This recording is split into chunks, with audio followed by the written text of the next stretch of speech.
तर सकाळी तर आम्ही डीमार्टला जाऊनच आलो, अर्णवला सोडून गेलो होतो आणि त्यानंतर त्याची एकच रट चालू होती की तुम्ही मला सोडून गेला, मला फिरवलं नाही. तर त्याचे पप्पा म्हणाले चल आपण फिरायला जाऊ, थोडंसं फिरून येऊ. आणि संध्याकाळची वेळ झाली होती आणि मस्त असा क्लायमेटही झाला होता, तर फिरायलाही खूप छान वाटत होतं. आणि यांना थोडीशी शॉपिंग करायची होती, यांना जीन्स घ्यायचे होते, तर हे म्हणाले की झुडिओला जाऊया.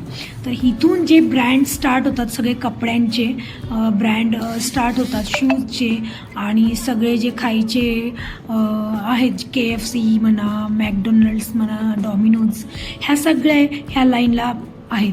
आणि ही सिटी आहे राजकोट सिटी. सध्या मी राजकोट सिटीत राहते आणि तुम्हाला थोडंफार राजकोट सिटी दाखवण्याचा प्रयत्न करते मी. आणि मी जिथून राहते तिथून एक 2 ते 3 किलोमीटर पुढे गेलं की ही सिटी चालू होते. आणि आम्ही असं सुट्टीच्या दिवशी कधीतरी लॉंग ड्राईव्हला वगैरे असं सिटीमध्येच जातो, छान वाटतं थोडंसं फिरून आल्यावर. मॉलला वगैरे गेल्यानंतर माइंड फ्रेश होते आणि अर्णवही खुश झाला.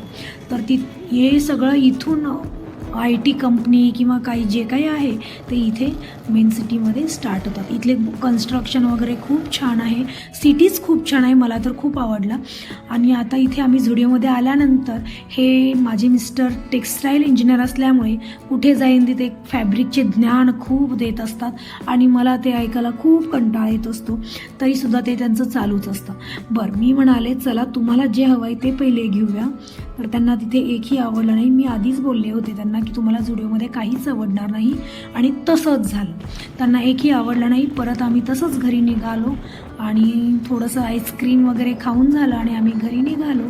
असा होता आमचा दिवस. बाय.